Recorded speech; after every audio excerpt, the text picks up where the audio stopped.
자, 오늘 본문은 창세기 32장 9절에서 12절입니다. 야곱이 또 이르되 내 조부 아브라함의 하나님 내 아버지 이삭의 하나님 여호와여 주께서 전에 내게 명령하시기를 내 고향 내 족속에게로 돌아가라 내가 내게 은혜를 베풀리라 하셨나이다. 나는 주께서 주의 종에게 베푸신 모든 은총과 모든 진실하심을 조금도 감당할 수 없사오니 내가 내 지팡이만 가지고 이 요단을 건넜더니 지금은 두 때나 이루었나이다. 내가 주께 간구하오니 내 형의 손에서 에서의 손에서 나를 건져내시옵소서. 내가 그를 두려워함은 그가 와서 나와 내 처자들을 칠까 겁이 나기 때문이니이다. 주께서 말씀하시기를 내가 반드시 내게 은혜를 베풀어 내 씨로 바다에 셀 수 없는 모래와 같이 많게 하리라 하셨나이다. 자, 두려움에 빠진 야곱은 먼저 자신의 재산을 둘로 나눕니다. 그래서 형이 혹 자기를 칠 때 뒷부분을 보호하기 위해서 있는 것이죠. 예. 그것이 야곱의 꼼수의 첫 번째였습니다. 자, 그리고 나서 야곱은 기도를 합니다. 자, 기도가 재산을 나누는 사건 이전에 나왔으면 좋겠지만 그렇지 않죠. 지금 하고 나서 그는 기도하고 있어요. 그러니까 이 기도도 실제로 우리가 잘 분별해야 되는데 이 기도도 꼼수 기도라는 겁니다. 꼼수 기도. 실제로 우리가 하나님 앞에 기도를 하면 그 기도가 우리를 담대하게 하죠. 그리고 내가 무엇을 두려워하는지 우리 자신이 스스로 알게 됩니다. 그래서 우리가 많은 문제가 있고 고통이 있을 때, 번민 가운데 있을 때 우리는 저널링 하는 것이 굉장히 좋은 습관이 돼요. 왜냐하면 기도의 제목들을 기록할 때 우리는 우리 자신이 두려워하는 것이 무엇인지 우리 스스로 객관해서 볼 수 있기 때문이죠. 그런데 기도는 기도대로 하는데도 여전히 두려움이 생기는 것은 아직도 하나님께 순종하지 않은 것이 남아있기 때문에 그렇습니다. 지금 바로 야곱의 모습이 그래요. 그는 두려워해요. 하나님이 영적인 체험을 줬어요. 하나님의 약속도 줬어요. 그런데 여전히 두려워해요. 예, 이것이 섞여 있는 게 인간이죠. 하나님이 약속을 주셔도 그 약속을 온전히 신뢰하지 못하죠. 그리고 자신의 인간적인 대처 방법으로 재산을 반 나눠서 분산시켰습니다. 그러면서도 두려움이 여전히 있어서 그래서 기도합니다. 그러니까 여기서 기도란 우리가 기도해야만 하는 하나님의 자녀로서의 어떤 온전한 본질적인 기도가 아니라 자신의 두려움을 피하기 위한 꼼수의 하나로서의 기도인 것입니다.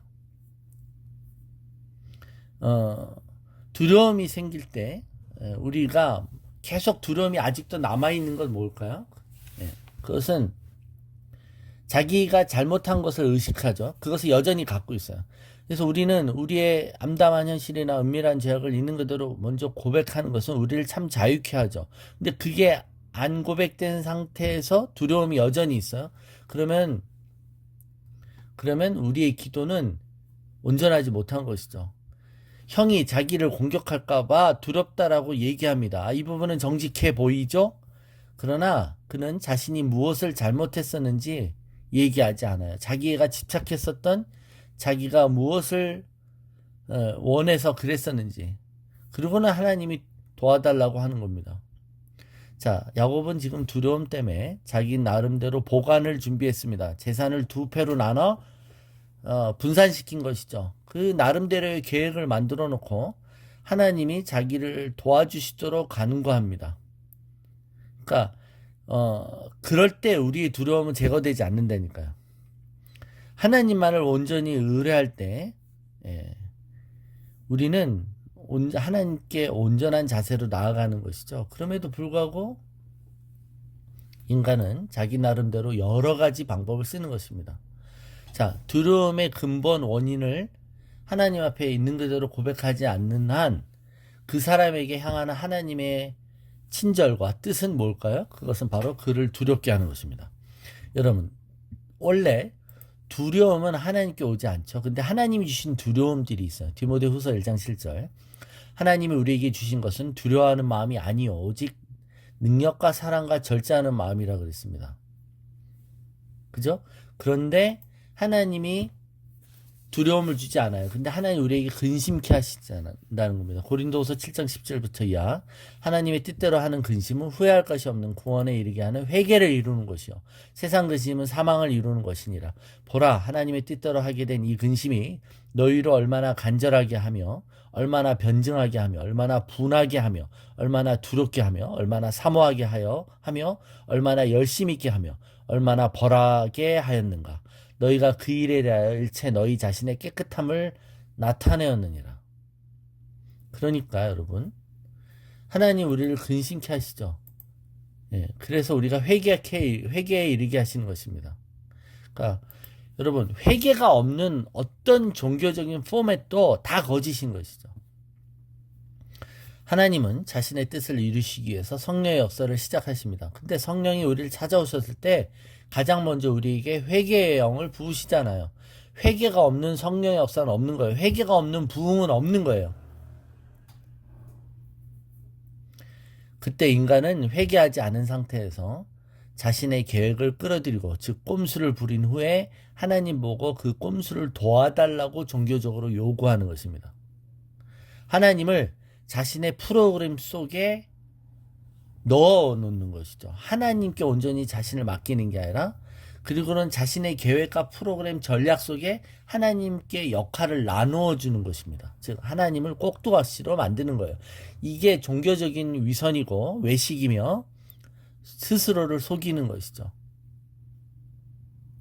그럴 때 성령이 우리에게 해주시는 하나님의 은혜는 뭐예요? 우리 자신의 계획이 전혀 뜻한 대로 이루지 못하는 것입니다. 하나님은 우리의 계획과 프로그램이 실패하시도록 인도하시는 거예요. 그래서 우리 자신을 보게 하시는 것입니다. 근데 그 하나님의 배려로 우리가 실패했는데 우리는 그것을 사탄이 방해한다고 오히려 거꾸로 얘기한다는 것입니다.